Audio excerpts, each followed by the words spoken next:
Yeah, I put her back into four-wheel drive. A lot of climbs, bends, a lot of snow. We got some emergency lights on up here. You can see where it went off. It went off last night, I'm guessing. Whoa. Well, at least they came to a nice stop. I'm going to stop just to make sure. Got the blinkers on. Plenty of room for people to pass me so I don't cause another accident. Looks like whoever was in there got out.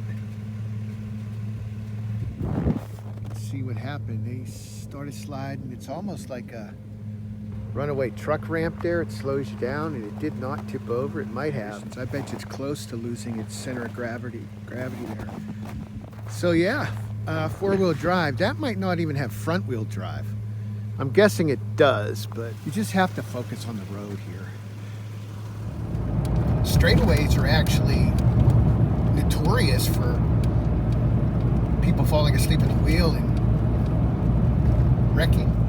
Your mind can start to wander a little bit because it relaxes, because there's no curve coming up or hill or something that instinctively focuses your mind on the task at hand.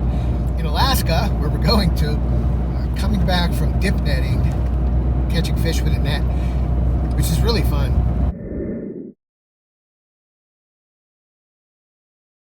And you can catch like 30 or 40 salmon. Copper River red salmon, you might have heard of them. The best tasting fish in the world, arguably. But to get up there to get them takes time to drive to the Copper River. And then you got to stay there till you get your fish, because there's no sense in driving that way without leaving with fish. So you got to wait till they come if they're not in. Wait for a big slug to come up the river, and so you're fishing and you're nodding off while you're fishing sometimes, and then you got to drive home. Well, there's a straightaway between the Copper River and Valdez, where I was living, and that's where every couple of years or so there'd be a typical accident that the troopers would have to go to. There'd be a car on the straightaway that veered off into the trees, be fatal quite often. The guy would die. It's usually a single male. And there's one other little detail. There'd be fish laying all over the place. Because he got his fish and he was going home. So straightaways can be, the most dangerous part of the road. Right now I'm slowing down without even thinking about it, because there's a curve. You're on autopilot more than you ever know. And sometimes you have to literally take the wheel. Focus only on driving. I never actually fell asleep, but man, did I fight it. Not on the Alaska Highway, because there's so much adrenaline that's still flowing, because it's such a great highway to drive, even the boring parts. But that section of going from Anchorage to Valdez, I'd have to figure out ways to just not be so close to falling asleep. And the best way for me to avoid that was to open the windows and let that cold air in. And that always worked for me. I mean, how could you fall asleep in a wheel when the scenery is just so magnificent, I don't know what creek we're coming over. Oh, it's got the grate down there on the bridge deck. Very smooth. That was the best part of the Alaska Highway as far as a smooth ride.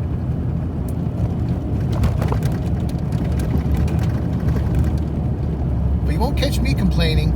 I drove it in 91. That was my first time. In winter, December. Barely knew how to drive a stick shift then. And I had a truck that was a stick shift, an F-250 Ford course, when I got to Valdez, I got to learn how to drive in the snow. But then complacency sets in. Once you get good at driving in the snow, you can wreck then too from complacency. I'd rather be overcautious than complacent. I was overcautious in 1991. I made it up, but it only took 9 days.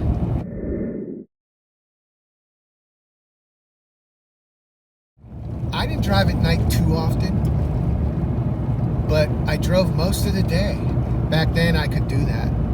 I can only drive about 4 hours at a time now without feeling like I'm just not driving safely anymore as far as my concentration goes.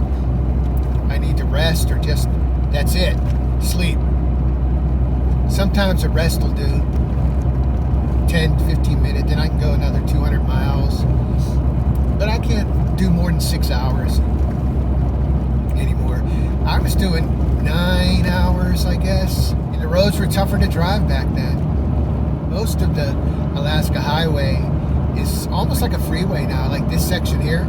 This wasn't like this in 91. I don't remember any roads this wide in British Columbia or Yukon Territory back then. But little by little, there was fewer bends, fewer narrow sections, and obviously no gravel anymore. They were paving the last gravel section in 91 when I was coming up. I think I got to ride on a little bit of gravel before they paved it. They were really dressing up the Alaska Highway for its 50th anniversary, which was in 1992. Remember, they built this in 1942 to get up there and fight the Japanese in World War II.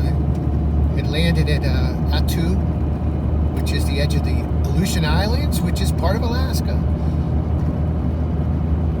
And they're like, we gotta have a road to get up there. So they built it. The Canada side met the Alaska side at Contact Creek in 1942. And I drove through that in 91, and they were getting ready for that celebration. And it made me think of the pioneers, the guys who built the road, the tough parts of the road, like this.